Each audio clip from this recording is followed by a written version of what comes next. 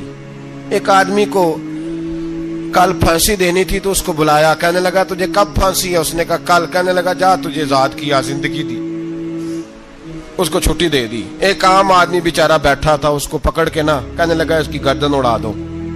کہنے لگا دیکھ لو میں بھی زندہ کرتا اور مارتا ہوں، وہ جو کل مرنے والا تھا میں نے زندہ کر دیا ہے، اور جس کو پتہ ہی نہیں تھا کہ میں نے مرنا ہے اسے پکڑ کے میں نے مار دیا ہے. یہ بیوقوفوں جیسی دلیل ہے. حضرت سیدنا ابراہیم علیہ الصلوۃ والسلام چاہتے تو اسی وقت دلیل توڑ دیتے کہ تو کیا بیوقوفوں جیسی بات کر رہا ہے، اگر تو زندگی دیتا ہے تو مرے ہوئے میں جان ڈال کے دے جس کو تو نے مارا ہے.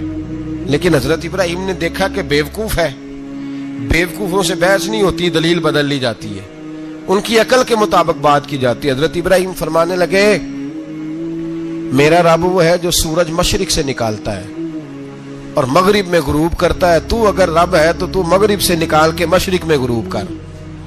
فبہت الذی کفر، کافر لاجواب ہو گیا، اس کے پاس اس چیز کا کوئی جواب نہیں تھا. علامہ اسماعیل حقی نے خوبصورت فقرہ لکھا ہے، خوبصورت جان ڈال دی ایک جملہ کہہ کے. حضرت سیدنا علامہ اسماعیل حقی رحمت اللہ علیہ فرمانے لگے چونکہ نمرود بیوقوفوں جیسی باتیں کر رہا تھا، اگر وہ یہ کہہ دیتا نا کہ میں سورج کو نکالتا ہوں مشرق سے، میں غروب کرتا ہوں معاذ اللہ مغرب میں میں نکالتا ہوں، تو آپ اپنے رب سے کہیے کہ وہ مغرب سے نکال کے مشرق میں غروب کرے. علامہ اسماعیل حقی فرماتے ہیں رب کریم کی آواز قدرت تھی، مالک حضرت ابراہیم علیہ الصلوۃ والسلام کے اس اگر وہ کہہ دیتا اور حضرت ابراہیم دعا کر دیتے تو رب کریم نے فرشتوں کو تیار بٹھایا ہوا تھا. فرمایا اگر یہ کہہ دے میرے خلیل سے کہ سورج مغرب سے نکال کے مشرق میں غروب کرنا ہے تو تیار رہنا، جس طرح خلیل کہیں گے ویسے ہی کر دیں گے. واتخذ اللہ ابراہیم خلیلا، ابراہیم ہمارا دوست جو ہوا، جیسے کہے گا ویسے کر دیں گے. حضرت سیدنا ابراہیم علیہ السلام کی باتوں کا جب جواب نہ دے سکا، دلیل نہیں بندہ دیتا، پھر لڑائی کرتا ہے، پھر جھوٹے موٹے اعتراض کرتا ہے. دلیل ختم ہوتی ہے تو لوگ ذاتیات پہ اترتے ہیں، کہتے ہیں یہ کھانستا صحیح نہیں، دیکھتا صحیح نہیں. دلیل ختم، اب ذاتیات پہ اترے، کہنے لگے مجھے پتہ چلا ہے کہ یہ فلانی جگہ گیا تھا تو وہاں جا کے اس نے اس طرح کیا ہے. پھر لوگ ذاتیات پہ اترتے ہیں، جب دلیل کا جواب دلیل سے نہیں دے پاتے پھر ذاتیات پر اتر کر حملے کرتے ہیں. حضرت ابراہیم کے دلائل کا جواب نمرود نہ دے سکا تو کہنے لگا کہ اس کو آگ میں ڈال دو. قوم گئی ہوئی تھی ساری، آپ نے بات سنی ہوئی ہے، میں نے صرف اشارہ دینا ہے، میلے پہ. تو حضرت سیدنا ابراہیم علیہ السلام نے سارے بت توڑ دیے، کلاڑا بڑے بت کی گردن پہ رکھا. واپس آئے، کہنے لگے بت کس نے توڑے ہیں؟ تو فرمایا اس سے پوچھ لو جس کی گردن پہ کلاڑا ہے. کہنے لگے یہ تو بول ہی نہیں سکتا. تو فرمانے لگے بڑے بیوقوف ہو، جو بولتا ہی نہیں، سنتا ہی نہیں، اپنا آپ نہیں بچا سکتا، اس کی پوجا کرتے ہو. کہنے لگے پکڑو، دلیلیں ختم ہو گئی، اس کو آگ میں ڈالو. بہت بڑی حویلی 45 فٹ مربع پہ مشتمل ایک حویلی بنائی گئی اور 45 فٹ اونچی. مختلف روایات، علامہ اسماعیل حقی کہتے ہیں کہ 3 مہینے تک نمرود نے کہا کہ اس کے اندر لکڑیاں ڈالو. لوگ پوچھنے لگے کتنی دنیا جلانی ہے؟ کہنے لگا بندہ تو ایک جلانا ہے، پر بندہ بڑا تگڑا ہے، ایک بندہ. 3 مہینے لکڑیاں ڈالی گئیں. اور لوگوں کی جو تہمات ہوتی ہیں نا وہ بڑی عجیب ہوتی ہیں. تہمات میں نے بڑی تفصیل سے رمضان المبارک میں گفتگو کی تھی. بدشگونی، تہمات لوگ لیتے ہیں. اس وقت بھی لوگ تہمات کا شکار ہو گئے. عقیدہ بگڑ جاتا ہے تو وہ عجیب و غریب باتیں کرنے لگتا ہے. تہمات کا شکار ہو گئے. بیبیاں نظر مانتی، میں بیمار ہوں، اگر صحیح ہو گئی تو اتنے من لکڑی دوں گی حضرت ابراہیم کی آگ جلانے کے لیے. ایک عورت لے کے جا رہی ہے لکڑیاں، تو ایک نیک دل آدمی نے اس سے پوچھا کہاں جا رہی ہو؟ کہنے لگی میں نے منت مانی تھی تو حضرت ابراہیم علیہ الصلوۃ والسلام کو معاذ اللہ جلانے کے لیے لکڑیاں لے کے جا رہی ہوں. تو وہ رب کریم کے بندے کہنے لگے تو ڈھونڈتی رہے گی، تجھے وہ جگہ ملے گی نہیں. وہ بی بی کئی مہینے گھومتی رہی، جگہ ہی نہیں ملی جہاں لکڑیاں ڈالنی، ماری گئی. تہمات کا شکار ہوئے بہت سارے لوگ. تہمات کا بھائی، تہمات دین کے اندر منع ہے. تہمات دین میں کوئی نظر ماننا، کوئی کسی بزرگ کے مزار پہ جا کے سالے ثواب کے لیے کوئی چیز ماننا، یہ تو درست ہوا، لیکن غیر شرعی نظریں مان لینا کہ میں آگ کے گرد چکر لگاؤں گا، میں جناب وہاں جا کے یہ والا تماشا کروں گا، میں دھاگا باندھوں گا، میں رسا کاٹوں گا، میں وہاں گندے ہوں سے پانی پیوں گا، ان کی شریعت اجازت، یہ تہمات ہیں، بدشگونی ہے، دین میں ان کی کوئی گنجائش۔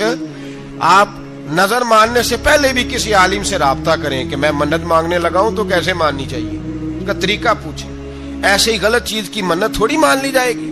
بہرحال آمدام برسرے مطلب حضرت ابراہیم کے لیے آگ جلائی گئی، 45 فٹ اونچی آگ ہے، پرندہ بھی اوپر سے گزرتا ہے تو نیچے گر جاتا ہے جل کے، اتنے دن لگا کے آگ جلائی گئی۔ اب حضرت ابراہیم کو جلایا جانے لگا ہے۔ یہاں تو موجے ہے نا، جو کسی ادارے کا سربراہ ہے اس کے لیے موج ہے، کسی جگہ آفیسر بن گیا تو موج ہے، پیر صاحب کے لیے موج ہے، علامہ صاحب کے لیے موج ہے، خطیب صاحب کے لیے موج ہے۔ جلنا کس کو پڑتا ہے؟ وہاں علی کوئی نہیں رہا اللہ ماشاءاللہ، وہ لوگ گزر گئے جو تکلیفیں سہ کے کام کرتے تھے، گزر گیا زمانہ۔ حضرت سیدنا ابراہیم علیہ السلام کو جلایا جانے لگا ہے تو اب اتنی بڑی آگ ہے تو ڈالیں کیسے؟ شیطان نے تجویز دی کہ منجنیق بناؤ، منجنیق، بڑے بڑے بانس باندھ کے ان کے نیچے رسا باندھو، وہ جس طرح جھولنے کے لیے جھولا بنایا جاتا ہے اس طرح ایک منجنیق پرانے زمانے میں اس میں پتھر رکھ کے پھینکے جاتے تھے دشمنوں پہ، وہ منجنیق بنائی گئی کہ دور سے حضرت ابراہیم کو پھینکیں گے، ہاتھ حضرت ابراہیم کے باندھ دیے، پاؤں مبارک باندھ دیے، پوری زمین پہ ایک نام لینے والا خدا کا، اور اس کو آج رسیوں میں جکڑا ہوا ہے۔ جب پھینکا جانے لگا نا آگ میں، حوریں رونے لگی، فرشتے تڑپنے لگے، اے اللہ یہ کیا ہونے لگا ہے، ایک تیرا خلیل اور وہ بھی آگ میں۔ فرمایا جاؤ جا کے اس سے کہو اگر تمہاری مدد لیتا ہے تو اسے بچاؤ۔ ہوا کا فرشتہ آیا، کہا ابراہیم اگر تو کہے، او بھائی ان چیزوں کو کہانی سمجھ کے نہ سنا کریں، یہ داستان نہیں، یہ وہ طریقے ہیں جو ہمارے رسول نے ہمیں اپنانے کا حکم ارشاد فرمایا ہے، جو عقیدے، یہ وہ نظریات ہے جو ہمیں اوڑھنے کو کہا گیا، اپنے رب کریم کی رضا پہ راضی رہنے کے یہ وہ خوبصورت مواقع ہیں صوفیاء نے جن کو بنا کر سمجھا کر ہم تک پہنچایا ہے۔ یہ ہے اہل طریقت کی باتیں، وہ کہتے ہیں یار جس حال میں رکھے راضی رہنا ہے۔ حضرت ابراہیم علیہ السلام کو پھینکا جا رہا ہے، فرشتہ آیا، اے اللہ کے خلیل اگر حکم دو تو اتنی ہوا چلاؤں کہ نمرودی جل جائے سارے، آگ ان پہ پھینک دی جائے۔ آپ نے فرمایا تو جا، تجھ سے مجھے کوئی کام نہیں۔ تھوڑی دیر کے بعد پانی کا فرشتہ آیا، کہا حضور اتنی بارش برساؤں گا کہ آگ بجھ جائے گی۔ فرمایا تو جا، تجھ سے کوئی کام نہیں۔ اب جب منجنیق میں رکھ دیے گئے، آگ میں جانے کا لمحہ ہے، تیاری ہے، حضرت جبریل امین حاضر خدمت ہوئے، کہا ابراہیم کوئی حاجت؟ فرمایا تجھ سے کوئی نہیں۔ کہا چلو مجھ سے نہیں تو رب کریم سے ہی بات کر لو، مجھے پتا ہے میں چھوٹا ہوں، آپ مجھ سے مدد کیوں لوگے، رب کریم سے ہی بات کر لیں۔ تو حضرت ابراہیم کہنے لگے جبریل یہ بتا، رب کو نہیں پتا اس کا خلیل کس حال میں ہے، اسے نہیں پتا میں کس حال میں ہوں، میرے ہاتھ بندے ہیں، پیر بندے ہیں آگ میں، اسے نہیں پتا، بتایا تو اسے جاتا ہے جس سے خبر نہ ہو۔ تو اگر اسے پتا ہے تو اگر وہ جلانے پہ راضی ہے تو میں بھی جلنے کو تیار ہوں، میں تیار ہوں، اسے کہو ٹھیک ہے۔ حضرت سیدنا ابراہیم علیہ السلام کو منجنیق میں ڈال کے جو پھینکا آگ میں، یا نار کونی بردم و سلاما علی ابراہیم، اللہ نے فرمایا اے آگ میرے ابراہیم پہ ٹھنڈی بھی ہو جا اور سلامتی والی بھی ہو جا۔ حضرت ابراہیم کو دو فرشتوں نے بٹھا دیا زمین پہ، پھول کھلے ہیں، کونپلیں مہک رہی ہیں، کلیاں خوشبو دے رہی ہیں، حضرت ابراہیم نے سر سجدے میں رکھ دیا، سبحان اللہ والحمد للہ ولا الہ الا اللہ واللہ اکبر۔ حضرت ابراہیم اللہ کی تسبیح پڑھنے لگے، رب کریم کا شکر بجا لانے لگے۔ نکلے وہاں سے، کچھ دن گزر گئے، نکلے، حکم ہو گیا ابراہیم علاقہ چھوڑ دو۔ حضرت ابراہیم علیہ السلام وہاں سے نکل کے مصر آئے، چچا کے پاس ٹھہرے، انہوں نے اپنی بیٹی جناب سارہ کا نکاح کر دیا۔ کچھ آگے بڑھے تو ایک ظالم بادشاہ سے ٹکرائے، اس نے ایک شہزادی، ایک بادشاہ کی بیٹی قید کی ہوئی تھی، جناب ہاجرہ نام تھا، ان کو قید سے چھڑا کے ساتھ لائے۔ حضرت لوط علیہ السلام بھی ساتھ، یہ 4 لوگوں کا قافلہ چلا، فلسطین میں جا کے پڑاؤ ڈالا، گھر بار چھوڑا، تبلیغ شروع ہوئی۔ حضرت ابراہیم کے گھر میں دو خواتین ہیں، ایک آپ کی بیوی ہیں، ایک حضرت ہاجرہ ہے، اولاد کوئی نہیں، بڑا میوہ ہے میٹھا، گھر وہی آباد ہوتا ہے جس میں بچے روتے ہیں، گھر ہوتا ہی وہ ہے جس میں بچوں کی چنچناہٹ ہوتی ہے، بھن بھناہٹ ہوتی ہے۔ حضرت ابراہیم نے ایک بچہ روتے ہوئے دیکھا تو آنکھوں میں آنسو آئے، کہنے لگے ربی ہب لی من الصالحین، یا اللہ مجھے بھی نیک اولاد عطا کر دے۔ حضرت سارہ نے سن لیا، کہنے لگی ابراہیم شاید میرے بطن سے تو آپ کو نصیب نہیں، ہاجرہ سے نکاح کر لو۔ جناب ہاجرہ سے نکاح ہوا۔ اللہ تو بڑا بے نیاز ہے، رب کریم نے حضرت اسماعیل جیسا خوبصورت بیٹا عطا فرمایا۔ بیٹا کالا سیاہ بھی ہو تو سینے کی ٹھنڈک ہوتا ہے، پر یہ تو وہ بیٹا ہے جس کی پیشانی میں نور محمدی چمکتا ہے صلی اللہ علیہ وسلم۔ حضرت سیدنا اسماعیل علیہ اتنے خوبصورت، اب جس بیوی کے یہاں بیٹا تھا بیٹھنا اٹھنا بھی زیادہ اس کے پاس، آنا جانا بھی اس کے پاس، توجہ ادھر ہو گئی۔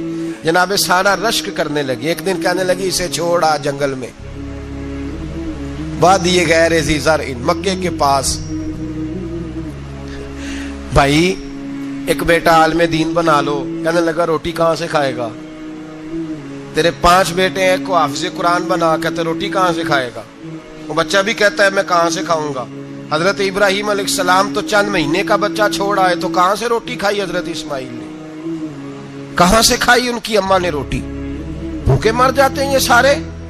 میں بڑی ذمہ داری سے کہا کرتا ہوں کہ جتنی خوبصورت روٹی اللہ کریم دین کے خادموں کو عطا کرتا ہے شاید کسی اور کے نصیب ہوتی ہو، لیکن ہم لوگ توجہ ہی نہیں کر رہے، ہمارا ذوق ہی نہیں بن رہا، ہم یہ محنت ہی نہیں کر رہے کہ قوم کو مستند علماء کی ضرورت ہے، علاقوں کے علاقے خالی ہیں، ادھر ہمارا مزاج ہی نہیں بن رہا، توجہ ہی نہیں دین کی خاطر۔ اور پھر چلے بچے تو بعد کی بات ہے نا، جو ابھی خود جوان ہے وہ بھی یہ دعا، ایک صاحب مجھے کہنے لگے میں دعا مانگ رہا ہوں اللہ مجھے بیٹا دے تو میں اسے دین پہ لگاؤں گا، تو میں نے کہا آپ بھی بوڑھے نہیں ہوئے، آپ خود ہی لگ جائیں، بیٹا تو ابھی آئے گا تو لگے گا نا، تو آپ تو اس وقت ہے تو آپ تو پہلے لگے نا صاحب، 2 گھنٹے تو نکال کے آئے، دین سیکھنے کو کافی ہے۔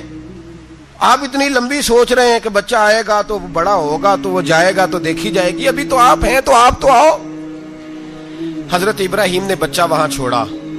یہاں سے جو عمرہ کرنے لوگ جاتے ہیں نا، جو حج کرنے جاتے ہیں، ان کو پتا ہے کہ وہاں دنیا کی ہر نعمت ملتی ہے، پھر بھی ڈبل ٹرپل پیسے لوگ جیبوں میں ڈال کے جاتے ہیں۔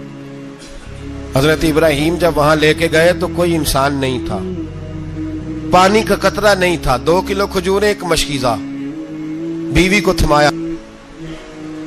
ہمارے گھر میں ہزاروں چیزیں پڑی ہیں، لیکن وہ جو توکل ہے نا وہ ختم ہو گیا ہے۔ اللہ دے گا، حلال حلال پہ قناعت کرے، جائز جائز پہ بھروسہ کرے، رب کریم عطا کرنے والا ہے، وہ مزاج ختم ہو گیا۔ حضرت سیدنا ابراہیم علیہ السلام 2 کلو کھجوریں، ایک مشکیزہ پانی کا دے کر کے، اور وہاں بٹھایا آپ نے اپنے بچے کو اور اپنی زوجہ جناب ہاجرہ کو، اور بٹھا کر کے یہ واپس پلٹنے لگے تو حضرت ہاجرہ سلام اللہ علیہ نے آواز دی، کہا ابراہیم کس کے سہارے پہ چھوڑ کے جا رہے ہیں؟ جہاں آب زمزم کا کنواں ہے نا، جو لوگ گئے ہیں انہوں نے صفا مروہ کی صحیح کی ہے، صفا مروہ سے باہر نکلے نا، سرکار کی ولادت کا مقام ہے، اس جگہ پہ آب زمزم کا کنواں تھا، وہاں حضرت سیدنا ہاجرہ کو بٹھایا، کوئی چیز نہیں، کوئی درخت نہیں، کوئی کھیت نہیں، کوئی پانی نہیں، کوئی کنواں نہیں، وہاں بٹھایا اور بٹھا کر کے نکلنے لگے تو جناب ہاجرہ فرمانے لگی ابراہیم کس کے سہارے پہ چھوڑ کے جا رہے ہو؟ کہنے لگی اللہ کے سہارے پہ۔ تو پاک باز بی بی نے ایک لفظ پوچھا، کہا ابراہیم یہ میرے رب کا حکم ہے، یہ میرے، بس جن کا عقیدہ توحید مضبوط ہو ان کے لیے ایک جملہ کافی ہوتا ہے، یہ میرے اللہ کا حکم ہے۔ تو جناب ابراہیم علیہ السلام فرمانے لگے ہاجرہ ہاں رب کا حکم ہے۔ جب یہ لفظ کہے تو چاہیے تھا نا حضرت ابراہیم تسلی دیتے، تو بی بی صاحبہ تسلی دینے لگی، عرض کرنے لگی ابراہیم اگر اللہ کا حکم ہے تو پھر آپ ہماری فکر نہ کرنا، اگر یہ رب کا حکم ہے تو پھر ہماری فکر نہ کرنا، جس رب نے ہمیں یہاں تک پہنچایا ہے وہ ہمیں کبھی بھی ضائع نہیں فرمائے گا، پھر فکر نہ کرنا۔ حضرت ابراہیم آ گئے، بات آپ نے سنی ہوئی ہے، اشارہ کرنا مقصود ہے۔ 13 سال میں چلے مان بھی لیا جائے بعض روایات کی روشنی میں کہ آتے جاتے بھی رہے، لیکن مکمل دیکھ بھال اپنے بچے کی پرورش میں پورا حضرت ابراہیم علیہ السلام کا کردار، سارا کردار ماں کا تھا۔ میں جب خواتین کے بارے میں کوئی بات کرتا ہوں تو میں آپ کو اکثر کہتا ہوں کہ یہ صرف بیوی کے لیے حکم نہیں ہوتا، یہ ٹریننگ بیٹی کو دینی ہے اور بہن کو دینی ہے، یہ تربیت کرے اپنے گھر میں۔ میں تجربے کی روشنی میں یہ بات عرض کیا کرتا ہوں کہ بھائی بچے باپ کے فرما بردار اس وقت ہوتے ہیں جب اماں انہیں باپ کا فرما بردار کرتی ہے، اور بچے باپ کے نافرمان بھی تب ہوتے ہیں جب اماں انہیں باپ کا۔ میں نے اپنے کانوں سے سنا ایک دفعہ ایک بچہ اپنے باپ سے کہہ رہا ہے آپ نے تو ساری زندگی باہر گزار دی، پیسے کمانا کون سا مشکل کام ہے، دکھ سکھ تو سارے اماں نے برداشت کیے، سکولوں میں وہ جاتی تھی، فلانا کام وہ کرتی تھی، فلانا کام۔ اب یہ سوچ اس کی ذاتی تو نہیں، یہ اس کو دی گئی ہے، اور اگر اس کو یہ سوچ دے دی جائے کہ اماں کہے کہ میں تو اپنوں میں رہی ساری زندگی، میں نے تو اپنوں میں وقت گزارا، اور تیرا باپ تو کئی دفعہ جنازے بھی نہیں پڑھ سکا، اس نے تو ماں باپ ایسے دفن کر دیے، وہ اگر یہ سوچ فراہم کرے تو پھر بچہ باپ کا فرما بردار ہوتا ہے۔ اور یہ والی روایتیں ہم بیوی کو سناتے ہیں، حالانکہ کس کو سنانی چاہیے؟ بولیے، بہن اور بیٹی کو۔ بہن اور بیٹی کو سنائیں یہ باتیں، ان کو سمجھائیں، تاکہ آگے جا کے وہ جو گھر ترتیب دیں وہ گھر بڑا عمدہ اور نکھرا ہوا ہو۔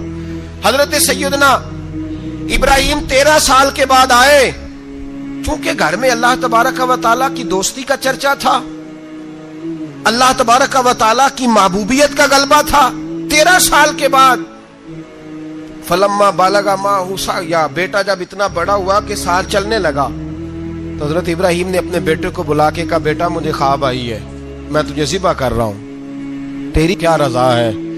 تو حضرت اسماعیل کہنے لگے یا ابت افعل ما تؤمر، ابا جی اللہ جیسے حکم دیتا ہے میرے ساتھ ویسے ہی کریں، جیسے اللہ حکم دیتا ہے ویسے ہی، بولیے، ویسے ہی کریں۔ حضرت حاجرہ کو کہا کہ ایک دوست نے دعوت کی ہے تو وہاں جا رہے ہیں، بی بی مطمئن ہے، تفصیلات کی ضرورت نہیں، ختم بات، اعتبار ہے، مطمئن ہو گئی۔ شیطان پیچھے سے آیا اماں کے پاس، ذرا تھوڑی دیر کے لیے تصور جمائیے، یہاں تو پڑوسن آ کے کوئی بات بتا دیتی ہے خاوند کے بارے میں تو کئی مہینے جھگڑا جاری رہتا ہے، پڑوسن محلے دار۔ شیطان نے آ کے بتایا لفظ کیا ہے؟ کہا حاجرہ تمہیں پتا ہے کہاں جا رہے؟ کہا دوست کی دعوت میں۔ تو کہنے لگے دوست کون ہے؟ رب کریم، اور ابراہیم کا خیال ہے کہ اس رب نے مجھے حکم دیا ہے کہ میں ذبح کروں۔ تو حضرت حاجرہ کہنے لگی کبھی باپ بھی بیٹے ذبح کرتے ہیں؟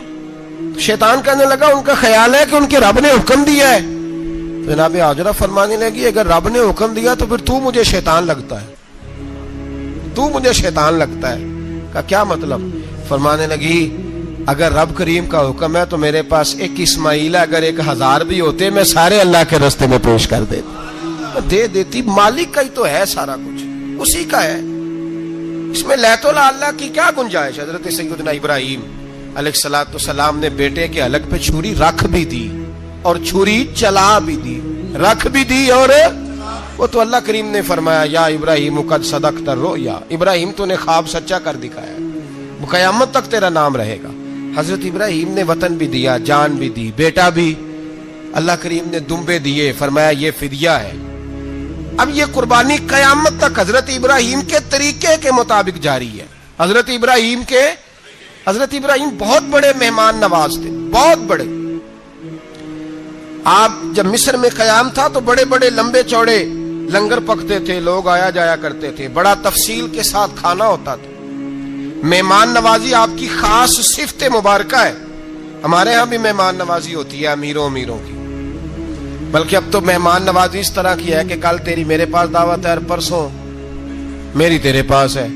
وہی امیروں میں وہ چکر رہتا ہے، پارٹیاں دوست ایک دوسرے کو ڈالتے ہیں، تیری طرف پارٹی تیری طرف، اور اسی انداز میں اب یہ عید آئے گی نا، ٹکا پارٹیاں ہوں گی جگہ جگہ، اور لوگ سوال پوچھنے لگے ابھی سے، کہتے ہیں قربانی کا کتنا گوشت گھر رکھنا جائز ہے؟ قربانی کا کتنا گوشت گھر رکھنا جائز ہے؟ سارا ہی جی، اس لیے فریزر لے لے، فریج سے نہیں کام چلے گا، سارا ہی جہاز گھر رکھنا سارا ہی جائز ہے، رکھ لیں۔ او خدا کے بندے، قربانی وہ بندہ دیتا ہے جو سارا سال ہی گوشت کھاتا ہے، صحیح کہہ رہا ہوں؟ قربانی صاحب نصاب صاحب استطاعت بندہ دیتا ہے نا، تو وہ سارا سال ہی گوشت، تو سارا گھر میں رکھنا بھی جائز ہے، لیکن سارا دے دینا بھی تو جو آ رہی ہے اس پہ کیوں توجہ کرتے ہو؟ جو دوسرا جائز ہے اس پہ کیوں نہیں عمل کرتے؟ سارا تقسیم کر دیں، بات ختم ہوئی۔ یقین کریں، محرم میں جا کے دوست ٹیلی فون کر کے سوال پوچھتے ہیں، کہتے ہیں صاحب سنا ہے قربانی کا گوشت محرم میں کھانا جائز نہیں۔ میں کہ نہیں، ربیع الاول چ بھی جائز جے، رجب رمضان تک کھاؤ، کوئی بندہ نہیں منع کرتا، اس لیے کہ کسی کو دینا تو پسند ہی نہیں، یا پھر اس میں سے جو خاص خاص چیزیں ہیں وہ اپنی فریج میں اور باقی جو ہے وہ دوسروں کے لیے۔ یہ کیا طریقہ ہے ہمارا؟ اور اسی پہ عمل ہے۔ اللہ تبارک و تعالی ہمیں سمجھنے کی توفیق عطا فرمائے۔ حضرت ابراہیم بہت بڑے مہمان نواز تھے، صرف قربانی نہیں دیتے تھے، سارا سال بہت سارا لنگر، بہت سارا کھانا پینا، بہت ساری چیزیں جاری رہتی تھی۔ اور جتنے غریب لوگ تھے فلسطین کے، ان کو پتا تھا کہ حضرت ابراہیم علیہ السلام کا لنگر جاری ہے۔ فلسطین میں جب آپ کا قیام تھا، ایک دفعہ ڈھیروں مہمان آ گئے اور کھانے کو کوئی چیز نہیں۔ حضرت سارہ اور جناب ہاجرہ دونوں اس وقت موجود تھیں۔ وہ کہنے لگی ابراہیم بہت سارے مہمان آ گئے تو کیا کریں؟ جناب سارہ کہنے لگی کس طرح کر کے ان کی مہمان نوازی کرنی؟ اور حالات یہ ہے کہ قحط پڑا ہوا ہے فلسطین میں، مصر میں، دور دراز علاقوں میں۔ تو حضرت ابراہیم کہنے لگے یہ اللہ کے مہمان ہیں اور ہمیں رب کریم کا بندہ سمجھ کے آ گئے، اللہ ہی بندوبست کرے گا۔ فرمانے لگے میرا مصر میں ایک دوست ہے، وہ قحط کے دنوں میں غلہ جمع کر لیتا ہے، میں اس کی طرف پیغام بھیجتا ہوں، مجھے امید ہے وہاں سے غلہ ملے گا۔ 2 3 5 اونٹ والے غلام بلائے اور ان کو کہا کہ جاؤ غلہ لے آؤ مصر کے دوست سے۔ وہ لوگ کہتے ہیں ہم غلہ لینے گئے، وہاں جب پہنچے تو حضرت ابراہیم خلیل اللہ علیہ السلام کا پیغام دیا تو آپ کا وہ دوست کہنے لگا غلہ تو بے شمار تھا، مجھے خبر نہیں تھی کہ حضرت ابراہیم کا پیغام آئے گا، تو میں تو سارا تقسیم کر چکا ہوں، لوگ لے گئے، اب تو کوئی شے نہیں۔ اب وہ خالی آ گئے 5 کے 5 اونٹ۔ جب خالی آئے تو حضرت ابراہیم کی حویلی کی دیواریں چھوٹی چھوٹی تھیں، ان غلاموں میں سے، خادموں میں سے، آپ کے ان چاہنے والوں میں سے ایک کہنے لگا یار وہ غریب تو انتظار کر رہے ہوں گے کہ غلہ لینے گئے ہیں، ہمیں روٹی ملے گی۔ چھوٹی چھوٹی دیواریں ہیں، وہ جب دیکھیں گے نا خالی آ گئے تو انہیں تکلیف ہوگی، اس طرح کرو بوریوں میں ریت بھر لیتے ہیں، ریت بھر کے لے جاتے ہیں، بعد میں اندر رکھ کے انہیں سمجھا بہلا لیں گے یا حضرت ابراہیم کو بتائیں گے، وہ خود ہی ان لوگوں کی دلجوئی فرمائیں گے۔ اب غلہ کی جگہ ریت بھر کے اونٹوں پہ رکھ کے لائی گئی، لا کے بوریاں جب رکھ دی گئیں، حضرت ابراہیم علیہ السلام دوپہر کے وقت آرام فرما رہے تھے، بی بی سارہ اٹھی، کہتی ہیں جب میں نے دیکھا نا کہ بوریاں پہنچ گئی ہیں تو گئی، غلام کو ساتھ لیا اور اس کو جب کھولا نا تو کہتی اتنی حسین گندم میں نے پہلے کبھی دیکھی نہیں تھی، اتنا پیارا دانا میں نے کبھی ملاحظہ ہی نہیں کیا تھا۔ فرماتی ہیں جب اس کو پیس کر چکی میں روٹیاں پکائیں تو خوشبو دور دور تک پھیل گئی، اعلیٰ غذا بنی، بڑے بڑے کھانے بیبیوں نے مل کے پکائے، چن دیے گئے۔ حضرت ابراہیم اٹھے تو لوگ کھانا کھا رہے ہیں، سجدہ شکر ادا کیا، اور جب سجدے میں گئے تو وہی آنے لگی، پھر رونے لگے۔ جب پلٹ کر باہر تشریف لائے تو جناب سارہ کہنے لگی ابراہیم تمہارا مصری یار بڑا اچھا ہے، اس نے اتنی اعلیٰ گندم بھیجی ہے کہ اتنی تو میں نے پیاری گندم کبھی دیکھی نہیں۔ جناب ابراہیم مسکرائے، فرمانے لگی سارہ یہ مصری یار نے نہیں بھیجی، یہ میرے عرشی یار نے بھیجی ہے، یہ میرے عرشی یار نے بھیجی ہے۔ بھائی مہمان نوازی مزاج تھا، ہاتھ لٹا دینا مزاج تھا، دوسروں کی اشکشوئی مزاج تھا۔ حضرت ابراہیم علیہ السلام کا طریقہ ہے قربانی، حضور نے ان کا طریقہ بیان کیا۔ اگر سال کے بعد قربانی دینا ان کا طریقہ ہے تو سارا سال غریبوں کو روٹی دینا بھی حضرت ابراہیم کا طریقہ ہے، سارا سال غریب کی نوکری کرنا یہ بھی حضرت ابراہیم کا طریقہ ہے، بھوکے کو کھانا کھلانا یہ بھی۔ میرے مصطفیٰ کریم سید عالم صلی اللہ علیہ وسلم سے صحابہ نے پوچھا حضور بہترین مسلمان کون ہے؟ بہترین مسلمان؟ تو حضور نے فرمایا جو سلام لینے میں پہل کرے اور غریب کو روٹی کھلانے میں سب سے اچھا ہو، وہ بہترین مسلمان ہے، زبردست مسلمان۔ ہمارے ہاں دعوتیں ہوتی ہیں تو امیروں کی، افطاریاں ہیں تو امیروں کی، اور میرے مصطفیٰ کریم علیہ السلام نے فرمایا بدترین دعوت ہے جس میں امیر بلائے جائیں غریب نہ بلائے جائیں، وہ بدترین دعوت حضرت ابراہیم کا طریقہ رہا، ساری زندگی مہمان نوازی۔ اور دوسرا ان کا مزاج تھا، اللہ سے پیار ہو گیا تھا نا، جب رب کریم سے محبت ہوتی ہے نا اور محبت کا احساس ہوتا ہے دل میں، پھر سجدے لمبے ہوتے ہیں۔ عام آدمی تو نماز بھی نہیں پڑھ سکتا، جس سے خدا سے محبت ہوتی ہے وہ تہجد بھی نہیں چھوڑ سکتا، وہ یہ محبت کی بات ہے نا، جس کو پیار ہوتا ہے اس کی تہجد بھی ہے، اس کی اشراق بھی ہے، چاشت بھی ہے، اس کے عمرے بھی ہیں، اس کے حج بھی ہیں، اس کے بار بار کعبۃ اللہ کے دیدار بھی ہیں. یہ محبت الہی ہے، جوش مارتی. ان لوگ سجدہ کرتے ہیں تو اٹھتے ہی نہیں. اللہ کے بندوں سے پیار کرتے ہیں. اللہ کی حضرت ابراہیم کو رب کریم سے اتنی محبت تھی، اتنا پیار تھا کہ وہ آپ کی زندگی کے ہر پہلو سے چھلکتا تھا. ایک وقت ایسا آیا کہ اللہ تعالیٰ نے حضرت ابراہیم کو بہت زیادہ مال عطا فرمایا. اتنے اونٹ گنے نہیں جاتے، گائیں اتنی زیادہ کہ شمار نہیں ہوتی، بکرے بکریاں اتنی زیادہ کہ شمار، بہت زیادہ مال اللہ نے عطا فرمایا. اور ابھی کچھ عرصہ پہلے آپ پیچھے جائیں نا تو جو لفظ مال تھا وہ روپے پہ تو بولا ہی نہیں جاتا تھا، وہ جانوروں پہ بولا جاتا تھا. بہت زیادہ مال اللہ نے دیا، بکریاں، گائیں، اونٹ، بیل، بڑا کچھ. تو رب کریم نے فرشتوں سے فرمایا کہ واتخذ اللہ ابراہیم خلیلا، ابراہیم میرا دوست ہے. تو فرشتے کہنے لگے یا اللہ جسے اتنا کچھ دیا جائے اس نے دوست تو بننا ہی ہوتا ہے، تو نوازا ہی بڑا ہے، اتنا مال، اتنے کھیت کھلیان، اتنا کچھ. اللہ کریم نے فرمایا جاؤ آزمائش کر لو، امتحان لے لو. فرشتہ امتحان لینے پہنچ گیا. حضرت ابراہیم کے جانور چر رہے ہیں چراگاہ میں، حضرت ابراہیم بھی ہیں، غلام بھی ہیں، بہت بڑا ریوڑ ہے. آپ تشریف فرمائیں. ایک فرشتہ آیا تو کھیت میں چھپ کے بیٹھ گیا اور بلند آواز سے کہنے لگا سبحان اللہ والحمد للہ ولا الہ الا اللہ واللہ. یہ تسبیح بڑی پسند ہے، محبوب نے ان کی فضیلت بیان کی.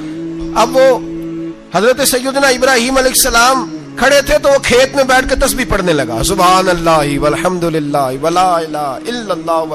حضرت ابراہیم کہنے لگے یہ میرے رب کا نام کون لے رہا ہے؟ بڑی اس کی میٹھی آواز ہے، بڑی، کون ہے؟ ڈھونڈنے لگے، گھومتے گھومتے اس کے پاس چلے گئے. فرشتہ انسانی شکل میں، تو میرے رب کا ذکر کر رہا تھا؟ اس نے کہا میں ہی کر رہا تھا.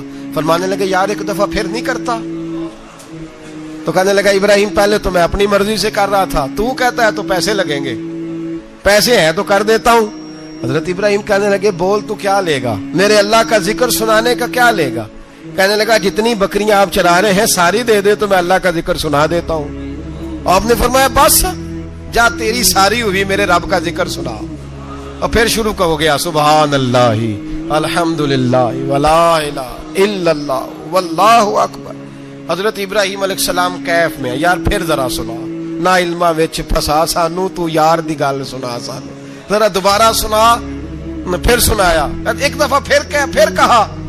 فرشتہ کہنے لگا بس جی آپ کے پیسے پورے ہو گئے. حضرت ابراہیم کہنے لگے چل ایک دفعہ اور سنا. کہنے لگا پیسے لگیں گے. تو کیا لے گا؟ کہنے لگا گائیں بھینسیں ساری میری. فرمایا بس یار اتنی قیمت، تو سنا صحیح، سارا کچھ ہی تیرا. پھر شروع ہو گیا سبحان اللہ والحمد للہ ولا الہ الا اللہ واللہ اکبر. گائیں دے دیں، بھینسیں دے دیں، وہ ذکر سناتا ہے. حضرت ابراہیم کبھی مچلتے ہیں، کبھی روتے ہیں، کبھی آہیں بھرتے ہیں. تو میرے رب کا نام لے رہا ہے، ذرا پھر سے لے. کیف جاری ہے. کہنے لگا بس بھائی. حضرت ابراہیم فرمانے لگے تو اور لے لے جو لینا ہے، مجھے ذکر سنا. اس نے کہا ابراہیم بکریاں میں لے چکا، گائے بھینسیں میں لے چکا، اونٹ رہ گئے، سارے لے لوں گا پھر ذکر سناؤں گا.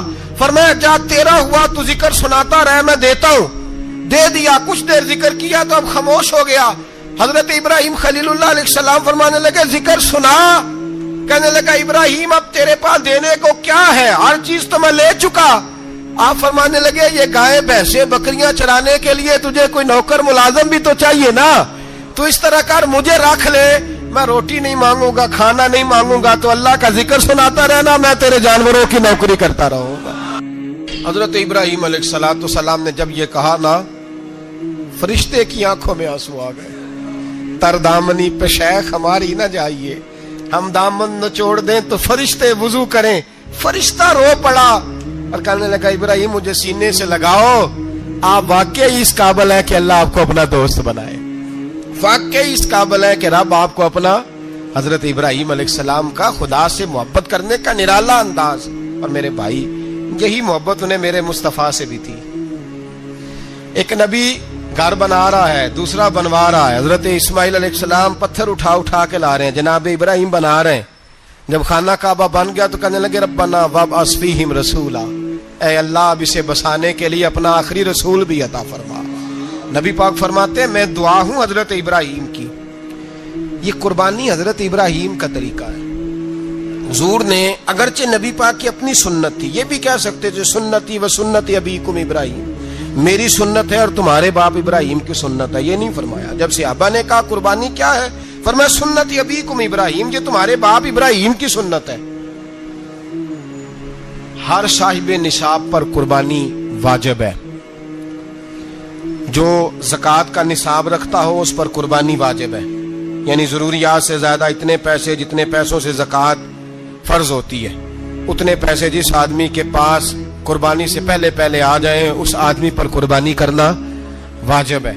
بکرا، چھترا، دمبا 1 سال کا یا دمبا 6 مہینے کا ہو پر اتنا بڑا محسوس ہوتا ہو کہ لگے کہ 1 سال کا ہے، اس کی قربانی ہو سکتی ہے. جانور میں کوئی عیب نہیں ہونا چاہیے، اتنا کمزور نہ ہو کہ ذبح جہاں اسے کرنا ہے وہاں وہ چل کے جا نہ سکے، اتنا کمزور جانور نہ ہو، اس کے اندر بظاہر کوئی اتنا بڑا نقص نہ پایا جاتا ہو، کانا نہ ہو، لنگڑا نہ ہو، کوئی اس کی ہاتھ نہ کٹے ہوئے ہوں، ایسا نقص جو واضح ہو. بکرا 1 سال کا، گائیں اور بھینس یہ 2 سال کی، اونٹ 5 سال کا.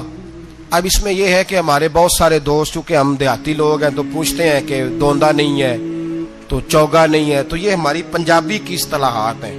پنجابی کی شریعت اسلامیہ نے سال بتائے ہیں، یہ تو ہم نے اپنی آسانی کے لیے یا دیہاتوں میں جو ماحول تھا اس طرح کا جانور لیں، خوبصورت جانور لیں.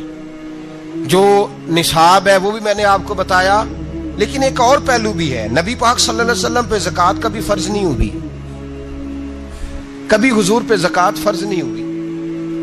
نبی پاک صلی اللہ علیہ وسلم کے پاس اتنا سرمایہ کبھی اکٹھا ہوا ہی نہیں کہ زکوٰۃ فرض ہو.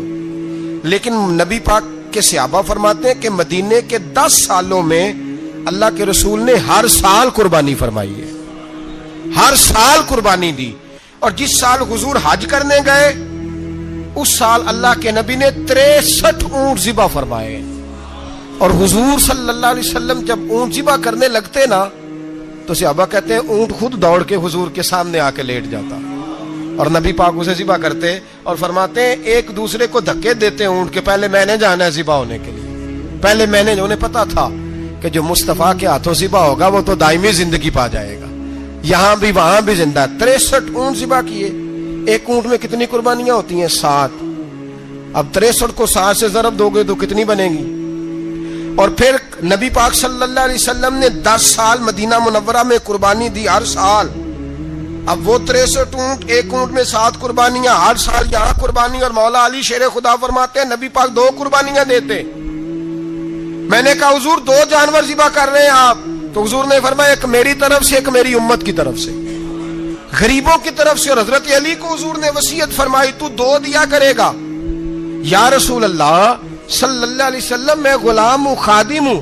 حضور نے فرمایا علی ایک تو نے اپنی دینی ہے، ایک میری طرف سے دینی ہے. 2 قربانیاں. مولا علی نے بھی ساری زندگی 2 قربانیاں دی. حضرت علی بھی مال کے نصاب نہیں تھے، اپنا مکان ہی نہیں تھا، کوئی کاروبار نہیں تھا، کئی دن فاقے رہتے تھے، پر قربانیاں کتنی دیتے تھے؟ 2. ہمارے پاس ویسے اگر سسرال میں، میکے میں، کزنوں میں کچھ شادی ہو جائے تو 50-60 ہزار کا خرچہ برابر ہے، وہ پکا ہے. اور قربانی کی باری غریب ہو گئے، سارے غریب ہو گئے. کہتے نہیں یہاں مشکل ہے. او خدا کے بندے، اللہ کے ساتھ تجارت کر، اس کے رستے میں 1 دے گا، رب تجھے 70 گنا اضافہ کے ساتھ عطا فرمائے گا. قربانی مال کے نصاب پہ ہے. کوشش کیا کریں کہ اللہ کے رستے میں جب دینا ہو پھر لیت اللہ سے بچیں، خوبصورت جانور لائیں. جن کو اللہ نے توفیق دی ہے ان کے لیے نصیحت ہے، جن کو اللہ نے توفیق دی. میں نے اپنے حضرت صاحب کو دیکھا ہے، وہ کہتے تھے کئی جانور اللہ نے بڑا نوازا ہے. کہتے ایک میرا ہے، ایک میرے ماں کا، ایک میرے باپ کا ہے، ایک میرے فلاں استاد صاحب کا، ایک میرے پیر صاحب کا ہے. یہ جانور غوث اعظم جیلانی کا نام کا دے رہا ہوں. اور پھر ایک بڑا خوبصورت جانور بندہ ہوتا اور حضرت خود ان کو چارہ ڈال رہے ہوتے تو حضور یہ کیا ہے؟ فرمانے لگے یہ میں رسول اللہ کے نام پہ قربان کروں گا، یہ نبی پاک کے نام پر قربان کیا جائے گا. جن کو اللہ نے حیثیت دی ہے وہ کوشش کریں اپنے محبوب کی طرف سے بھی قربانی کریں، نبی پاک کے نام کی قربانی دے. خوبصورت سا جانور پیارا، پھر اس کی خدمت ہو، پھر اس کی قربانی دی جائے اور نبی پاک کے نام پر قربانی دی جائے. حضور نے خود وصیت فرمائی حضرت ابو بکر صدیق کو. قربانی بڑا حسین عمل ہے اور میرے نبی پاک صلی اللہ علیہ وسلم نے ناراضگی بھی فرمائی. ذرا خوگر حمد سے تھوڑا سا گلا بھی سن لے. میرے حبیب نے فرمایا جو طاقت کے باوجود قربانی نہ کرے وہ ہماری عیدگاہ میں عید کی نماز پڑھنے نہ آئے، وہ نہ آئے. اور یا رسول اللہ جو کرے گا، فرمایا قربانی کے جانور کا خون کا قطرہ بعد میں زمین پہ گرے گا، اللہ اس کے سارے گناہ پہلے معاف فرما دے گا، اللہ اس کے سارے گناہوں کو بخشے گا. قربانی کریں، خوبصورت انداز میں کریں، اللہ کی رضا کے لیے. بزرگوں نے لکھا ہے 3 حصے کرو گوشت کے، ایک گھر میں رکھو، ایک رشتہ داروں میں بانٹو، پڑوسیوں میں بانٹو، اور تیسرا فقط غریبوں کو دو. لیکن میں اکثر یہ سوچتا ہوں کہ ہمارے ہاں قربانی کرتا ہی وہ ہے جن کے گھر میں ہر جمعرات کو چھوٹا گوشت پکتا ہے، اور جن کے گھر میں ہفتے میں 3 دفعہ مرغی کا گوشت پکتا ہے، وہی تو قربانی دینے کے قابل ہوتے ہیں. تو وہ بھی اگر قربانی کے بکرے میں سے بھی تیسرا رکھنا چاہیں تو اجازت تو ہے، میں نے کہا سارا رکھنے کی بھی اجازت ہے. لیکن اگر آپ مہربانی کریں، کوشش کریں کہ یار ہم تو سارا سال ہی کھاتے ہیں، اور ہمارے ہاں جو گوشت تقسیم ہوتا ہے نا وہ بھی باری لگی ہوئی ہے. ادھر سے پلیٹ آئی تھی گوشت کی تو ادھر سے بھر کے چلی گئی.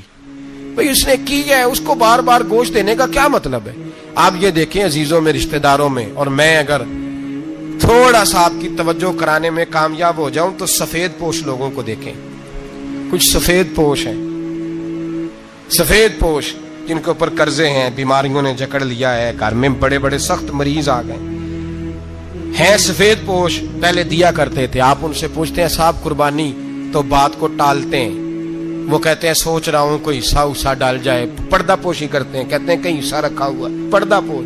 اکثر وہ لوگ قربانی نہیں دے پاتے. اکثر دیا کرتے تھے، اب نہیں دے پا رہے. کیوں؟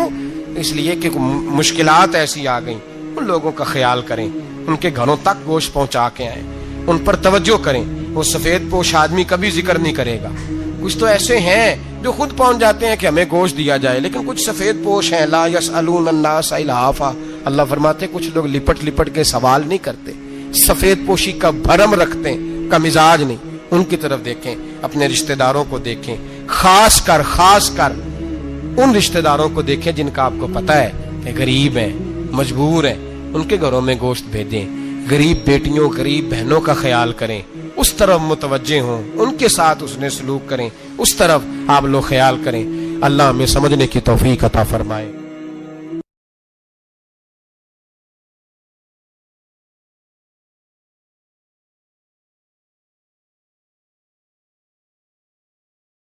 کافر اسی پچ ہو گیا، پھر تسبیح مصلا کی کرنا.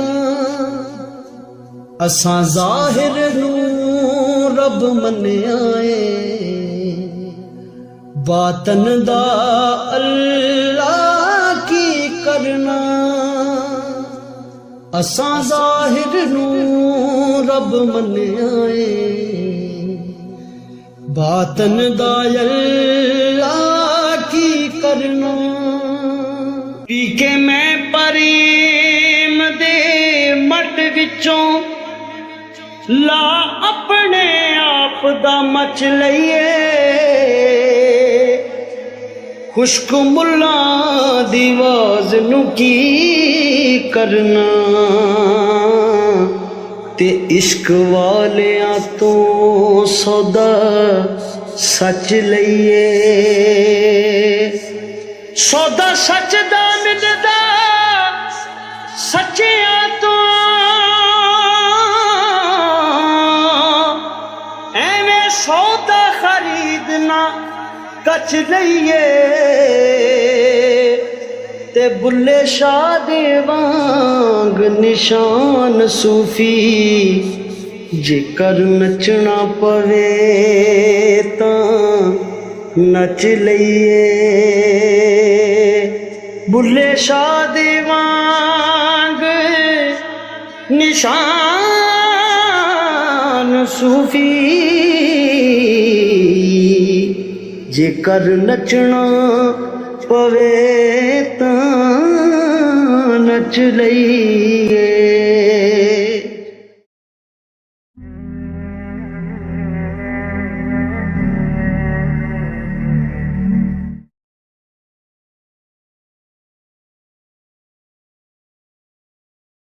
پڑھ ਪੜ ਇਲਮ ਹਜ਼ਾਰ ਕਿਤਾਬਾਂ ਕਦੀ ਆਪਣੇ ਆਪ ਨੂੰ ਪੜਿਆ ਨਹੀਂ ਭੱਜ ਭੱਜ ਵੜਨਾ ਵੜਨਾ